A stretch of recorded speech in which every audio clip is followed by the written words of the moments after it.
អ្នកសារព័ត៌មានសៀមមួយចំនួនកំពុងតែកាត់ទុកមិនសុខចិត្តប្រកាសតងទៅលើអត្ថន័យនៃលិខិតផ្លូវការដែលកម្ពុជាបានធ្វើ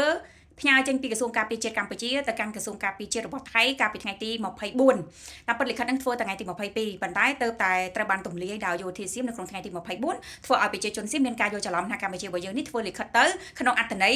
ចរចាសុំឈប់បាំងហើយគេគេរំភើបគេដំបូងគេរំភើបគេចេះយោជោគជ័យហើយកម្ពុជាធ្វើលិខិតទៅសុំចរចាសុំឈប់បាញ់ហើយគេគេពីព្រោះយោធាសៀមបានធ្វើការប្រកាសថាគេវាយដណ្ដើមបានហើយគេកាន់កាប់ស្ទើរតែ98%ហើយកន្លែងណាដែលគេចង់បានហ្នឹងគេឈរជើងអស់ហើយអញ្ចឹងគេបែបម៉េចថាងបើសិនជាលិខិតនោះនៅក្នុងអត្ថន័យដែលថាកម្ពុជាយើងនេះសុំឈប់បាញ់សុំចរចាពិតមែននោះអញ្ចឹងយោធាសៀមដែលកំពុងតែឈរជើងនៅកន្លែងណាគឺនៅកន្លែងហ្នឹងដដែលអញ្ចឹងគេថាគេបានដីរបស់កម្ពុជាឈរជើងហើយនោះដល់តែពេលហើយបងប្អូនណាលោកពូទាសីហាគាត់បានចេញមកបញ្ជាក់តាំងពីយប់មិញដែលថាមិនបានយកទៅបកប្រែអត្ថន័យខុសអញ្ចឹងគាត់នឹងក៏បានលើកឡើងដែរថាពីល្ងាចមើលទៅហាក់បីដូចជាអត្ថន័យចេះតែតាមពិតវាទៅជាអត្ថន័យចោះសោះនេះគាត់និយាយแต่มันมีข้อต่อรองมีเงื่อนไขมีกับดักเหมือนกับเป็นคนคุมเกมนี้อยู่อยากจะให้នេះគេភ្ញាក់ផ្អើលទេណាគេថាលិខិតរបស់កម្ពុជាហ្នឹងណា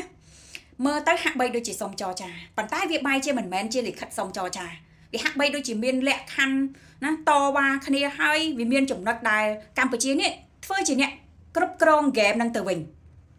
จริงแต่ให้กลับไปเหมือนวันที่เซ็นปฏิญญาสันติภาพกัวลาลัมเปอร์ก็คือនេះគេថានៅក្នុងអត្ថន័យនៃលិខិតហ្នឹងបែរជាថាឲ្យពលរដ្ឋដែលនៅទីតាំងណាត្រឡប់ទៅទីតាំងនោះវិញអនុវត្តទៅតាមកិច្ចព្រមព្រៀងដែលបានចុះរួចមកហើយនៅក្នុងទីក្រុងកូឡាឡាំពួរប្រទេសម៉ាឡេស៊ីកាលពីពេលកន្លងទៅไปอยู่ในที่ตั้งวันนั้นใครจะกลับไปนะฮะทหารยึดไป 90% แล้วทหารไทยគេបបប្រកាសចឹងហ៎អ្នកណាទៅត្រឡប់ទៅអ្នកណាទៅធ្វើអញ្ចឹងកើតធ្វើអញ្ចឹងវាមិនត្រូវយោធាសៀមគេខំវាយដណ្ដើមយកបានស្ទើរតែថាទាំងអស់ហើយ90 95% 98%ហើយហើយមិនបានទៅជាឲ្យថយចេញឲ្យពលរដ្ឋកម្ពុជាទៅនៅកន្លែងដើមវិញមិនកើតវាអត់ត្រូវវាមិនទៅជាអញ្ចឹងវិញបងប្អូននេះគេបងវិភាគแล้วบอกว่าจะเอาประชาชนเนี่ยฮะให้กลับไปที่ก่อนการปะทะรอบล่าสุดนี้หมายความว่าจะเอาชาวบ้านกลับมาหนองยะแก้วคลองแผงทหารเขาจะยอมเหรอครับនេះគេបញ្ជាក់ណាគេថានៅក្នុងអត្ថន័យហ្នឹងអញ្ចឹងមានន័យថាម៉េចដូចថតបានหนองยะแก้วភូមិព្រៃច័ន្ទអញ្ចឹងណាពលរដ្ឋកម្ពុជា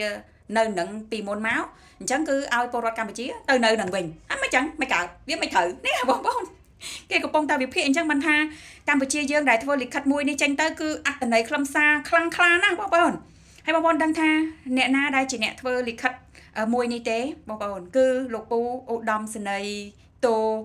ញ៉ែមបូរ៉ាដៃដែលគាត់គឺជាអ្នកធ្វើលិខិត